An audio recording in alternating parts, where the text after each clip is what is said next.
Welcome back to Neural Intel. Today, we're going to be looking at something pretty interesting. A research paper that's causing quite a stir in the AI security world. Yeah. It's called A Frustratingly Simple Yet Highly Effective Attack Baseline.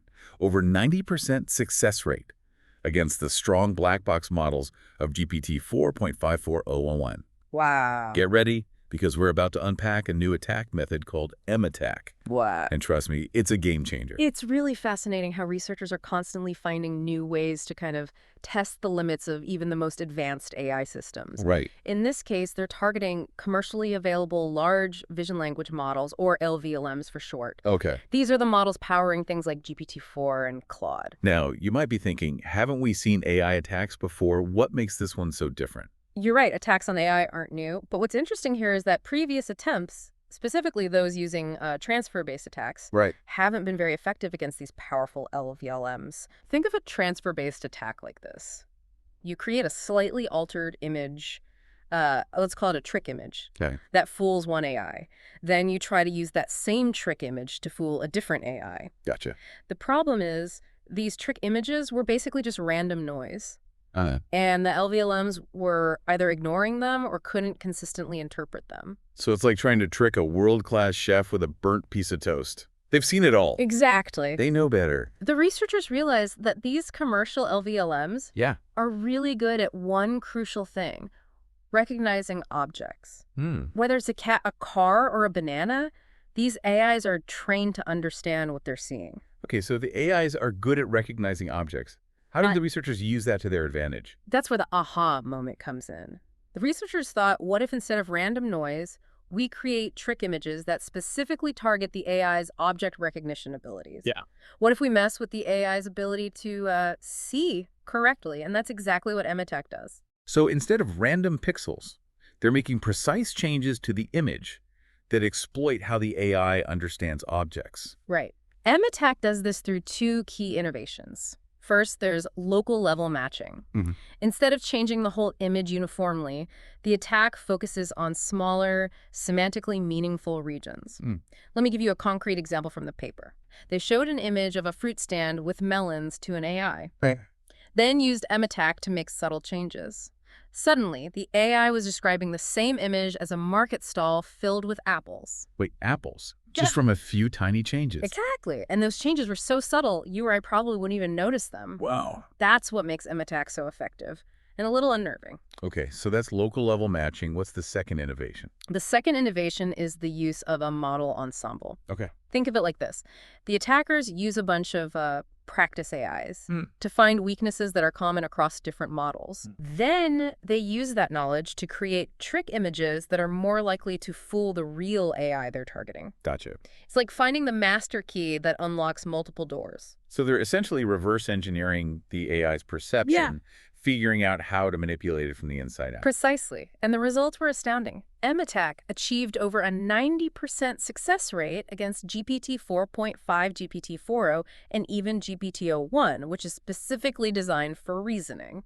Hold on. Even the AIs designed to think critically were fooled. Yes. And this suggests that the reasoning happens in the language part of the model, not the visual processing part. So even though they can think, Right. they're still vulnerable to these visual tricks. That is both impressive and a little scary. It's like realizing that even the most secure building can have a hidden weakness that makes it vulnerable. It definitely raises some serious questions about the security of AI systems. Yeah. Especially as these systems become more integrated into our lives, we need to understand how to protect against these kinds of vulnerabilities. Okay, so they found this incredibly effective attack. Yeah. But how do they actually measure its success? I mean, how do you know for sure that the AI was truly tricked? That's where their new evaluation method comes in. They call it KMRScore, which stands for Keyword Matching Rate Score. Okay. Basically, instead of just checking if the AI got the answer right or wrong, Right. they analyze AI's output to see if it contains specific keywords related to the intended deception. So if they want the AI to see a cat instead of dog, they look for words like feline, meow, or whiskers in the AI's description. Exactly. It's a much more nuanced way of measuring whether the AI truly sees what the attacker wants it to see. It's not just about breaking the system, but about subtly manipulating its perception. This is definitely getting into some mind-bending territory. So you've got these subtle changes, high success rates, and a new way to measure how well the AI is being tricked. What's next? Where do we go from here? Well, now that we have a good grasp on how MATAC works, let's shift gears and explore what this all means. What are the implications of this research, and what does it tell us about the future of AI security? That sounds like a great place to pick up in part 2. We'll be back after a short break to dive into those very questions. Stay tuned. I'll be here. Welcome back. Before the break, we were discussing the nuts and bolts of MATAC. Now let's shift gears and delve into the implications. This is where it gets really interesting because we're not just talking about hypothetical scenarios anymore. We're talking about the real-world security of AI systems that are already being used in various applications. Okay, so let's paint a picture for our listeners. What are some real-world situations where MATAC or similar techniques could be exploited? Let's start with something that's already a reality: self-driving cars. Imagine a scenario where a stop sign is subtly altered using MATAC. The changes are so minute that a human driver wouldn't even notice, but the AI system in the car interprets it as a speed limit sign. That's terrifying. It's like a hacker playing a deadly game of spot the difference with a self-driving car. Exactly, and it's not just self-driving cars. Think about security systems that rely on facial recognition. What if someone used MATAC to subtly alter their appearance and bypass these systems? Okay, now you're making me paranoid. Seems like this could have huge implications for security in all sorts of areas. You're right to be concerned, and these are just a couple examples. As AI becomes more integrated into our lives, the potential points of attack will only increase. It's critical that we're aware of these vulnerabilities and start developing defenses. So what can be done? Is there any way to protect against these kinds of attacks? There are definitely approaches being explored, but it's a complex challenge. One promising avenue is to develop AI systems that are more robust to these subtle manipulations. It's like teaching the AI to be more discerning, to be able to tell the difference between real information and a manipulated image. So instead of just recognizing objects, the AI needs to understand the context and the overall scene and be able to flag anything that seems suspicious. Precisely, and this is where the concept of common sense reasoning comes in. It's about giving AI systems a better understanding of the basic rules of the world. For example, knowing that water flows downhill or that objects don't just float in midair. So it's like giving the AI a dose of common sense so it can say, wait a minute, this image doesn't make sense. Something's not right here. Exactly. It's about equipping the AI with the ability to question what it's seeing and not just blindly accept the visual information it's given. That's a fascinating approach. Right. Are there other methods being researched? There are. Another promising technique is called adversarial training. Okay.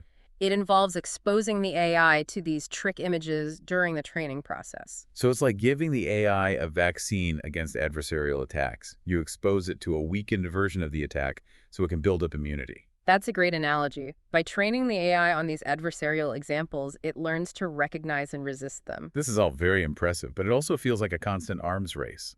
As AI gets more sophisticated, so do the attacks, right? You're absolutely right. It's a continuous cycle of innovation and adaptation. That's why research like this is so crucial. It helps us understand the attacker's mindset, expose vulnerabilities, and develop stronger defenses. And this is where open source research plays a vital role, right? The fact that these researchers made their code and findings public means that others can build upon their work. Absolutely. It's like crowdsourcing solutions for AI security. The more eyes we have on this problem, the faster we can develop effective countermeasures. This transparency is essential for progress. Speaking of transparency, let's go back to the paper for a moment. You mentioned that it includes some visual examples of how MATAC works. Right. Can we dive into those? I'm sure our listeners are curious to see how these subtle changes can have such a drastic impact. Of course. Let's take a look at an example involving an image of a busy city street. Okay. Using MATAC, the researchers subtly alter the image, but to the human eye, these changes are virtually undetectable. Okay, I'm intrigued. What happens when this altered image is fed to an LVLM like GPT-4.5? The results are fascinating.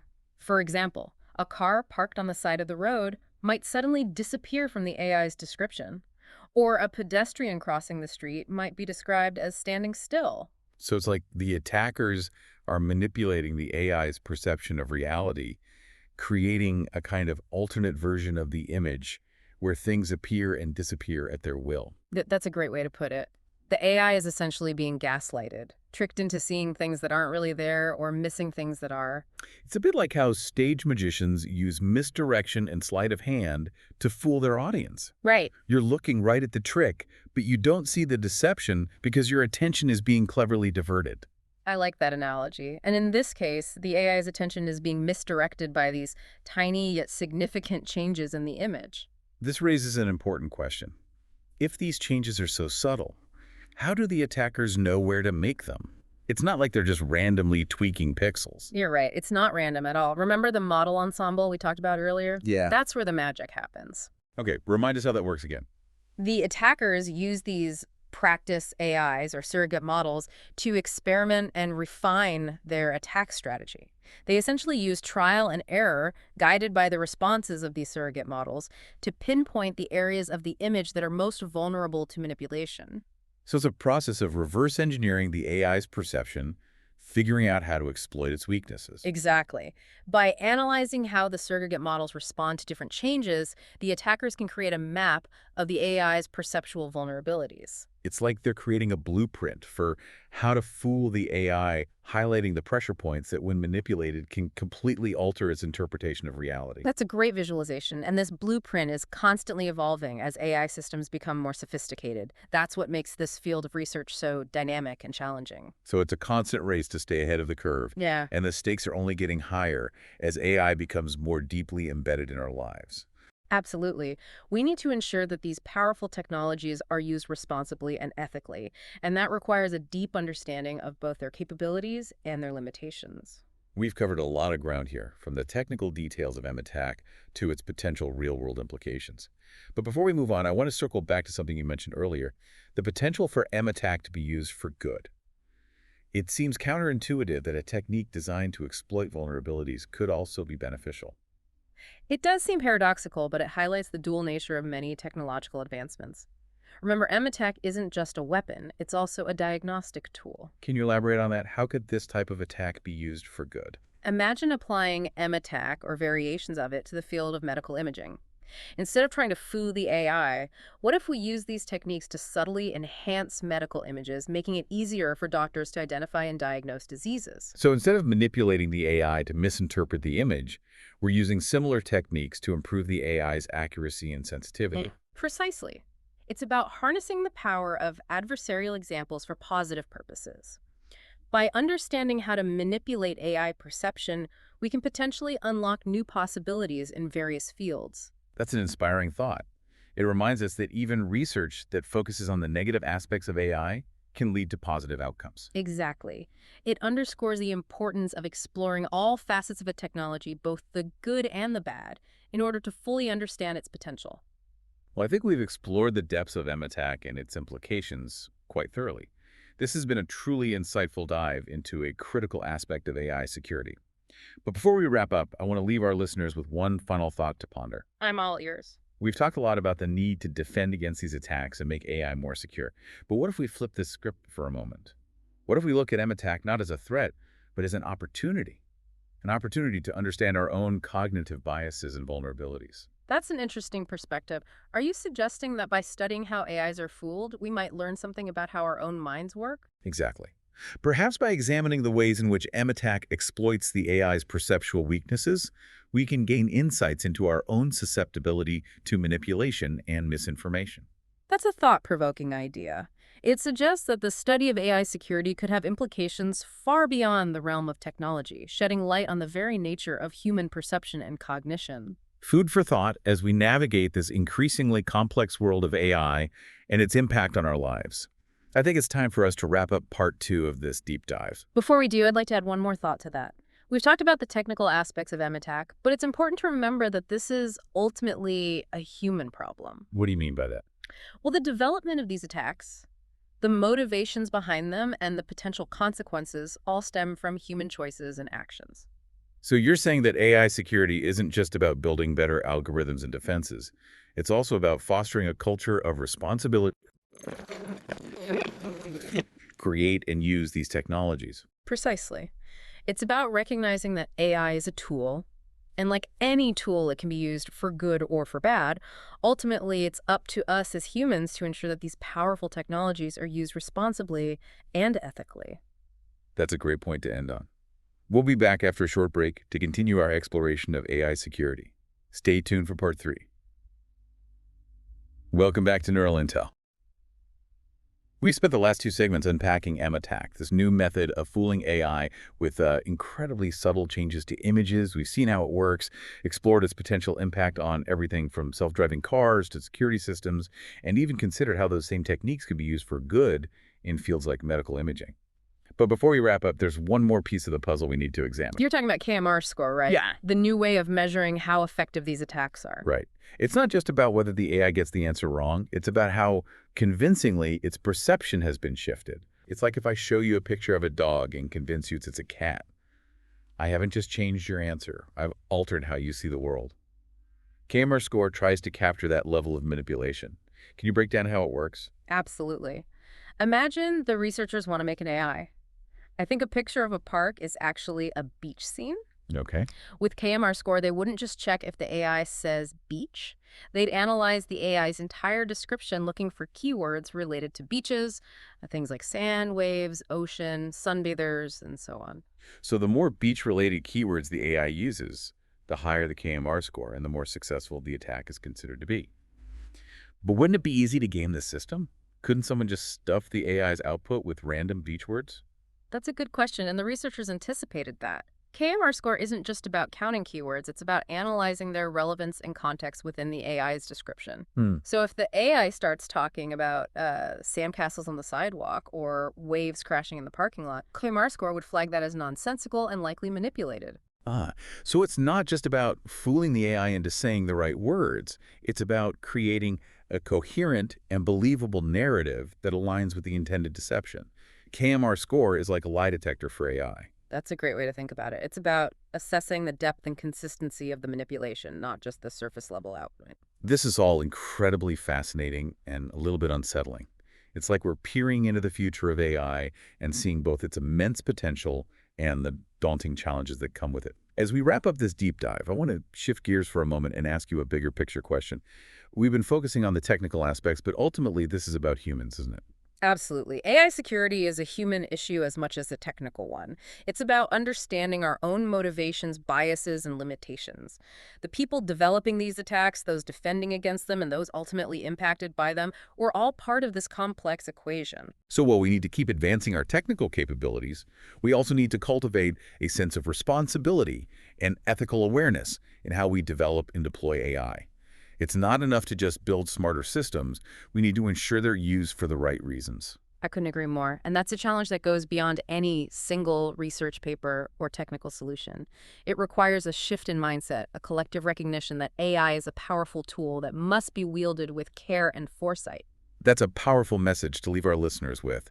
As we continue to explore the frontiers of AI, we must do so with both excitement and vigilance, always mindful of the potential consequences of our actions. Thanks for joining us on this deep dive into M-attack and the evolving landscape of AI security. Until next time, keep exploring.